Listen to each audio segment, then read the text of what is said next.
साहेब, तुम्ही एकीकडे मदतीचा हात देताय, परंतु तुम्ही जे किट वाटताय त्याच्यावरनं आता राजकारण सुरू झालंय. तुमचा फोटो असल्याचा आक्षेप संजय राऊत यांनी घेतला. आता त्यांनी त्याला वाट म्हणावं, त्यांना घेऊन 1 किलोभर.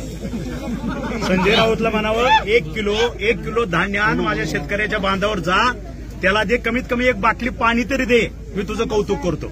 आता ह्याच्यामध्ये कारण बाळासाहेबांचे त्यांनी काय घेतलं, बाळासाहेबांची आम्हाला शिकवण आहे. 80% समाजकारण आणि 20% राजकारण. आलं लक्षात. हा भोंगा सकाळी 7ला चालू होतो, रात्री 9 पर्यंत चालू होतो. त्याला फक्त उणिवा काढणं.